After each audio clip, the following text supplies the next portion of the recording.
For years, the world watched Prince Harry stand by Meghan Markle with a level of loyalty that seemed unshakable, almost legendary, as if nothing on earth could make him question the woman he chose over his home, his traditions, and even his own blood. But as time passed and the spotlight shifted, something deeper began to surface, something subtle, quiet, and unexpected. According to people familiar with their circle and to various media interpretations, Harry recently made a decision that caught even Meghan off guard, a choice that hinted at cracks forming beneath the polished surface of their life together.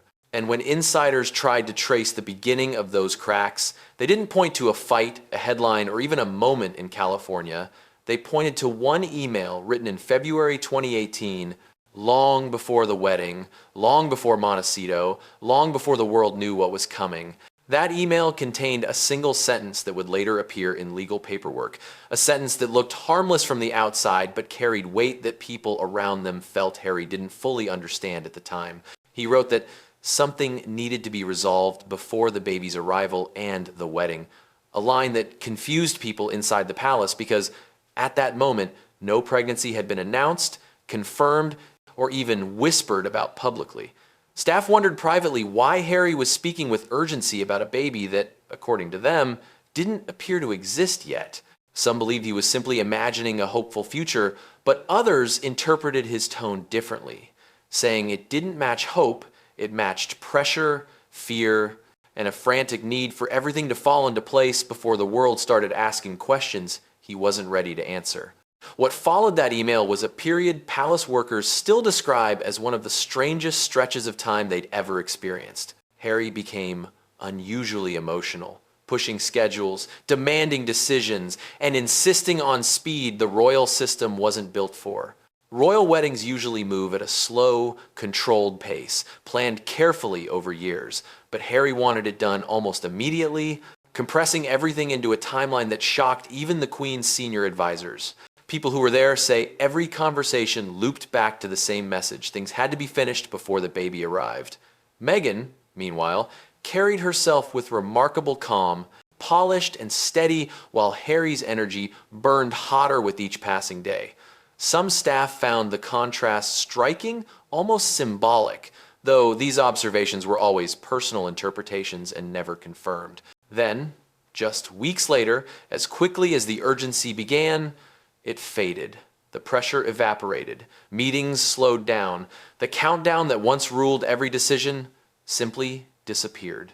Unverified rumors circulated in tabloids that Meghan had told Harry she lost the baby, a deeply personal claim that was never confirmed by anyone involved and remains strictly speculation. But others inside noted that the timelines didn't align with what they believed at the time, and that Harry, rather than appearing devastated, seemed almost relieved, like a man who felt a storm had passed rather than someone grieving a painful loss. These were simply private impressions people felt, not established facts. This left lingering questions, questions no one dared ask out loud. And when Archie was born nearly 2 years later, those questions grew louder in private rooms. Many inside the palace wondered whether the early sense of urgency had been based on misunderstanding, miscommunication, or misplaced emotion. This period also coincided with what a number of insiders viewed as Meghan's shifting presence within the institution.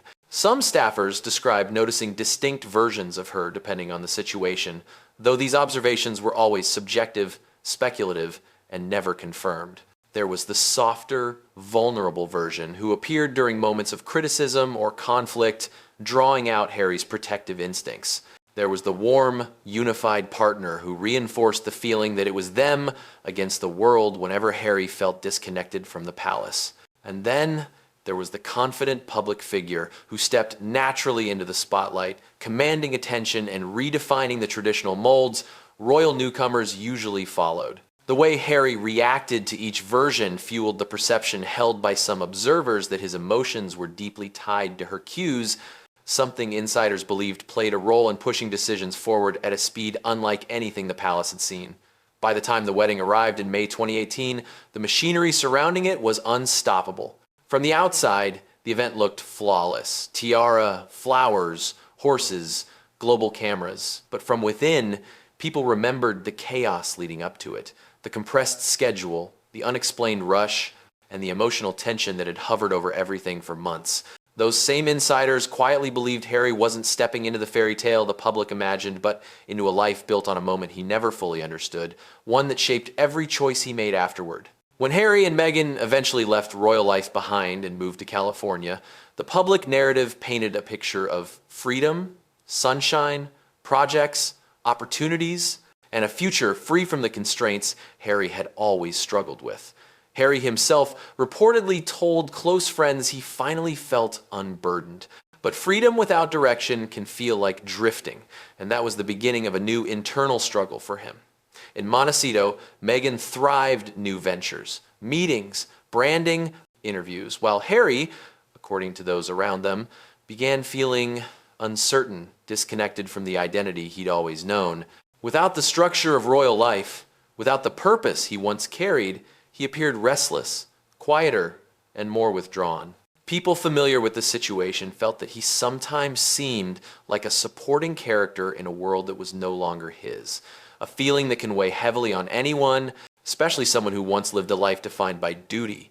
That uncertainty brought him back mentally to that early email, to the moment he first felt he had to sprint rather than walk, react rather than reflect.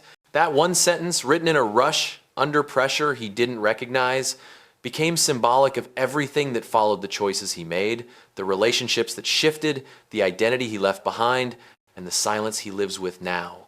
Observers say the saddest part isn't just the possibility of misunderstanding or miscommunication, it's the realization that hope can sometimes blur judgment. Harry wanted love to fix wounds he carried for decades, wounds the world saw but never truly understood. He wanted a partner who chose him for who he was, not for the role he played. He wanted a life where he wasn't trapped by expectations. But in chasing that hope with all his heart, he may have run faster than he could think, and now he's left facing the consequences of decisions made in moments of emotion rather than clarity. Meghan continues moving forward with confidence, shaping their brand and future, while Harry, according to those around them, walks more quietly, more contemplatively, as if he's replaying everything from the start and only now seeing pieces he once overlooked. That early email wasn't just paperwork. It was the beginning of a path he didn't realize he was taking, a path built on urgency, fear, belief, and the silent hope that everything would somehow work out. But cracks in relationships rarely form in a single moment. They build slowly, through sentences, actions, choices, and truths people ignore until they echo loud enough to confront. And now the world watches Harry, not as the rebellious prince or the Hollywood figure, but as a man standing at a crossroads, no longer able to pretend everything makes sense, finally facing the quiet question that's been following him for years. What happens when the illusion fades and you're left with the truth you tried so hard not to see?